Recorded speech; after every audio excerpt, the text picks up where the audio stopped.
pierde el horizonte, pero estamos hablando de la muerte de un fiscal que estaba investigando el más sangriento, más brutal atentado terrorista cometido en América Latina, en la historia de América Latina, que se aprestaba a presentarse en el Congreso de la Nación para hablar de cuáles eran los elementos que tenía en contra de la presidenta de la Nación, su canciller, algunos funcionarios, por delitos gravísimos, entre otros el de traición a la patria. Y este hombre apareció muerto. Yo recuerdo esa mañana cuando me despiertan, me dicen murió Nisman, y la verdad que uno no lo podía creer. Sin embargo, en esto de no poder creer, lo peor estaba por venir, porque un año después no se sabe, no es que no se sabe qué pasó, ni siquiera se conoce cuál es la hipótesis más firme que tiene la justicia en estos momentos. Un año después. Gustavo Peretnik vive en Israel. Era muy amigo de Nisman, de Alberto Nisman, y es el autor de un libro cuyo título es Matar sin que se note, y lo tenemos en línea. Gustavo, buen día, buenas tardes para vos, ¿cómo te va? Hola José, mucho gusto en saludarte. ¿Cómo estás? Bueno, gracias por atendernos. ¿Eras muy amigo de Nisman? Así es, tuve ese privilegio. Contanos qué parte de ese conocimiento, de esa relación, nos puede ser útil en estos momentos como para comprender o para tratar de comprender lo que pasó. Me llamó la atención para bien que titubearas en el momento en que dijiste que no se sabía y después lo corregiste, que en realidad no se sabe qué hipótesis maneja la justicia, porque justamente lo que la mayor parte de la gente repite sin pensar demasiado es que no se sabe nada sobre lo que pasó en la AMIA y no se sabe nada de lo que le pasó a Nisman, cuando en rigor se sabe todo de la AMIA, gracias a Nisman.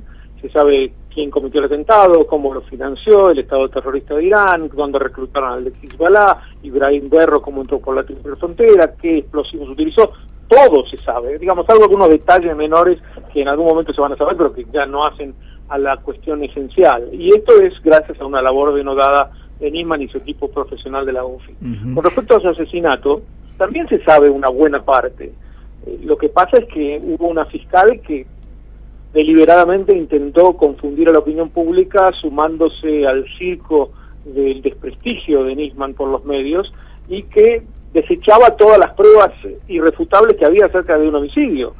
Por ejemplo, el informe toxicológico de que lo habían atontado antes de matarlo, de que se movió el cuerpo, la mancha de sangre que mostraban que había otra persona en el lugar, el informe de la pericia informática que mostró que chuparon la computadora y el celular de Nisman durante las horas posteriores a su asesinato, una tras otra. Creo que son 20 o 19 las pruebas irrefutables acerca de que Nisman fue asesinado. Lo que ocurrió fue que la fiscalía que lo manejaba tenía un mandato político que consistía en exonerar a aquellos que habían cometido el atentado, el homicidio, que habían sido cómplices del mismo. Y como bien decís, esto venía horas antes de presentar la denuncia más grave de la historia de la democracia argentina, que era mostrar cómo la presidenta, su canciller, Delía, Esteche, Larroque y algunos agentes de inteligencia y Hermía se habían sumado en un complot criminal para vender la justicia argentina, vender una causa abierta, venderlo a Nisman, a los perpetradores de lo que bien describiste como el peor atentado que vivió Latinoamérica. Por tanto, se sabe más de lo que habitualmente uno siente que sabe. ¿Y por qué es esa paradoja? Porque hubo una campaña permanente de confundirnos, y ahora en esta nueva era de la Argentina esa campaña se está disipando. La jueza tuvo la valentía de separar a esta fiscal inoperante que trabajaba políticamente y no en aras de la justicia, y tenemos todas las esperanzas, sobre todo si la procuradora, que es la que apañaba este engaño generalizado de Gilles Carbó, también es movida de su cargo de alguna manera, o renuncia o lo que fuere, porque ya es una traba para la justicia hoy en día. Pero las esperanzas son mucho mayores, y aquellos que lo conocimos y quisimos a Alberto estamos prendidos a estas esperanzas una y otra vez. ¿Hablaste con él o estuviste con él poco antes de su muerte? Sí, hablamos muchísimo, es decir, nos vimos decenas y decenas de veces en Buenos Aires. La relación comenzó a partir de una invitación que me hizo él. Él en realidad me conocía a mí antes de que yo tuviera la oportunidad de conocerlo a él, pero una vez que conocí el caso más de cerca, empecé a llevarle a mis alumnos a la UFI para que él fuera contando cómo progresaba el caso, y de paso aquellos que eran estudiantes de Derecho recibían una clase magistral de todo lo que tenía que ver con criminología. Y cuando decidí que esto daba para un libro y se lo comenté, por supuesto que él respondió entusiasta, me ayudó mucho en conseguir información que hubiera demorado años y años en conseguir si no hubiera sido por su ayuda. Y seguimos en la relación constante. Yo cada vez que viajaba a Buenos Aires o en mi casa o en un café nos veíamos con mucha frecuencia, y al final el contacto fue por email. En rigor fue bastante tétrico. Vos sabés que él me mandó lo que iba a presentar al Congreso, yo atiné a leerlo, a escribir un artículo que se subió inmediatamente a internet, todavía está ahí, se llama La Trilogía Nisman, que debe haber sido subido horas antes de su asesinato. Se lo mandé a él esperando el feedback, y por todo feedback lo que recibí fue un email de un alumno que me decía: Gustavo, estoy consternado por lo que te tengo que informar, pero lo encontraron a Alberto muerto. Pero el contacto fue hasta el final, y por lo tanto soy de aquellos que más enfáticamente pueden testimoniar que la teoría del suicidio era absurda, sencillamente. Nadie la creía realmente, pero aquellos que la difundían malintencionadamente estaban generando un daño mayor a la democracia argentina. Gustavo, en ese material que él te envió sobre lo que estaba por presentar en el Congreso, ¿hay elementos que después no salieron a la luz? ¿Hay algo distinto de lo que se supo? Bueno, hoy en día está, yo diría, casi todo a luz, porque creo que hasta las 2000 horas de grabaciones, que eran las pruebas claras que el juez Rafecas con K anuló de un plumazo, y esto también es reversible, anuló de un plumazo y ni siquiera las quiso escuchar, no las quiso utilizar como prueba, hasta eso ya está en internet. Así que hoy en día ya se puede, en esta era cibernética, saber todo. En el momento que él me lo mandó era una gran novedad, pero ya no lo es. El informe de las 289 páginas que detalla, pero de una manera escalofriante, cómo se generó este pacto criminal para exonerarlo a Irán, también la gente tiene acceso. Lo que pasa es que, vamos a ser sinceros, ¿quién se pone a leer 289 páginas? O el informe del dictamen inicial de Nisman de 802 páginas. Todo esto es solamente una persona muy interesada. Así que los que quisieron confundir durante todo este tiempo y siguen ahí agazapados intentando hacerlo porque se protegen a sí mismos, tuvieron un terreno fértil, del que especulaban con la indiferencia de la gente, que nadie se iba a poner a averiguar realmente, entonces echaron a correr todo tipo de mentiras acerca de lo que había ocurrido. Yo no, supongo que la muerte de Nisman en Israel tuvo un fuerte impacto, ¿no? En ese momento. Tenés razón, pues es que yo lo traje a Israel en el 2007, fue su primer viaje a fines de año.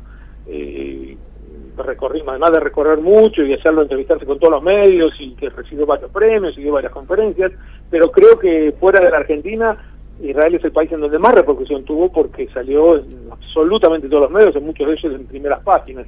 Aunque debo decirte que en este año, que para mí en mi vida fue el año Nisman, tuve llamados de programas televisivos en Estados Unidos, desde el principal diario alemán, de México, de donde quiera. Es decir, fue un impacto mundial que nos sorprendió a todos, cómo esta muerte afectó para tan mal la imagen de la Argentina. Claro, a eso iba, ¿no? Puede que nosotros en la Argentina estemos lamentablemente acostumbrados a que estas cosas nunca terminen por resolverse, pero que un año después no tengamos ni siquiera una hipótesis firme de la justicia, supongo que fuera del país no se puede comprender, por lo menos una hipótesis.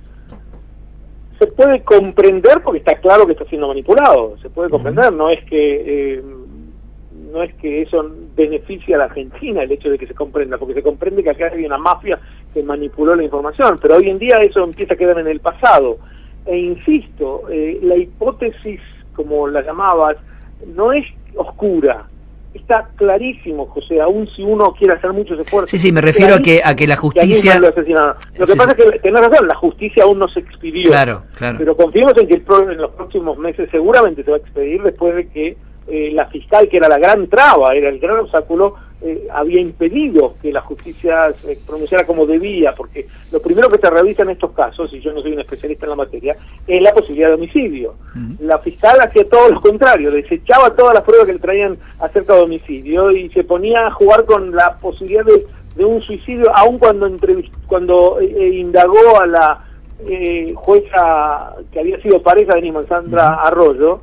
Hasta a ella le preguntó, claro, porque debía estar muy asustado el fiscal antes de presentarse, ¿no? Porque le quería sonsacar una palabra que le permitiera decir algo que tal vez haya un suicidio. Pero esto es ridículo, es absolutamente ridículo. Ahora, si la justicia le va a expedir, si la Procuradora General, sigue en su cargo durante más tiempo, esto también va a estar trabado, pero está mucho menos trabado ahora de lo que estaba antes. Así que creo que se han generado muchas esperanzas, insisto, y yo creo que va a haber un dictamen en el sentido del suicidio en breve. Lo que eso no va a demostrar inmediatamente lo fundamental, que es que, perdón, del homicidio. Sí, si lo dije mal lo corrijo. Lo que eso no va a demostrar es que el homicidio se debió a la investigación que estaba haciendo Nisman, que es lo que hay que demostrar todavía. Pero eso va a recibir muchas más intentos de obstaculizar, porque si se llega a demostrar eso va a quedar comprometida muy seriamente la expresidenta, su ex canciller y los funcionarios que mencionamos antes. Entonces que Nisman, una de las frases que me arrojó, que a mí me parecieron muy temerarias, fue: créeme, Gustavo, estos van a ir presos o se van a tener que ir del país. Y se refería precisamente a los que mencionamos recién.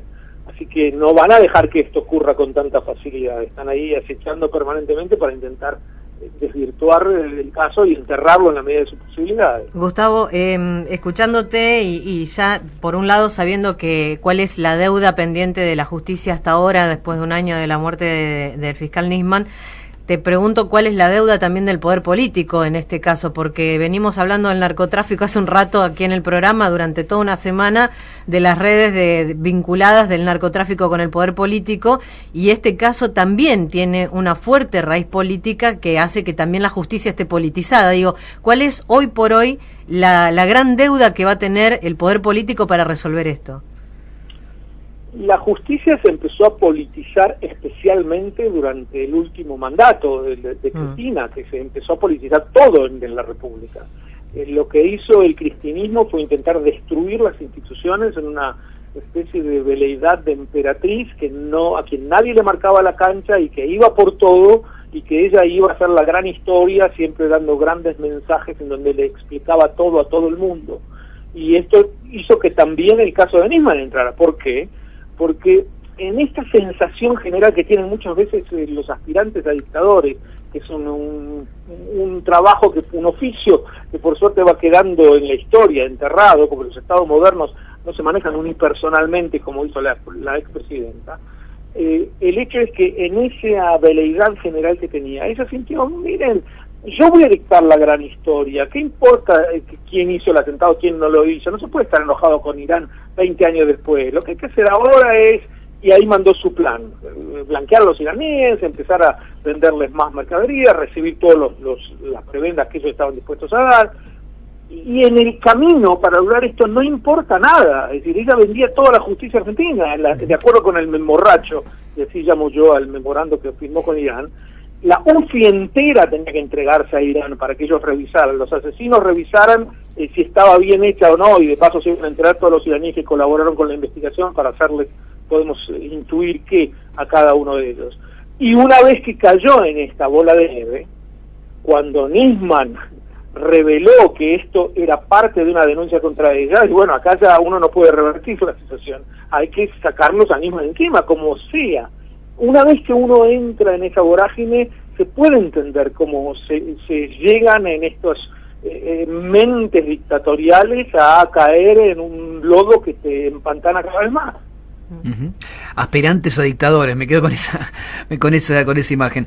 Gustavo, pocos presidentes democráticos en el mundo tenían tanto poder concentrado como tuvo la expresidencia argentina. Es decir, yo no le llamo dictadora porque las instituciones todavía funcionaban, y yo por lo menos me expresaba con total libertad y todo el mundo podía criticar. Absolutamente. Aspirante de dictador me parece una buena definición. Gustavo, bueno, le decimos a la gente que sos el autor, además de, bueno, como veníamos hablando, ¿no?, de este libro, Matar sin que se note, es ficción novelada. Es realidad novelada, es ficción, pero sobre la base de la verdad, de los hechos reales, puntuales, sí, ¿no? Es una crónica novelada, está contada a forma de novela para no ser tan aburrido como es un informe legal de 802 páginas. Claro. Pero lo que cuenta son los eventos que ocurrieron exactamente. Gustavo, te agradecemos mucho por esta comunicación. A ustedes, un gran gusto. Un fuerte abrazo. Gustavo Peretnik desde Israel, bueno, nos atendió, es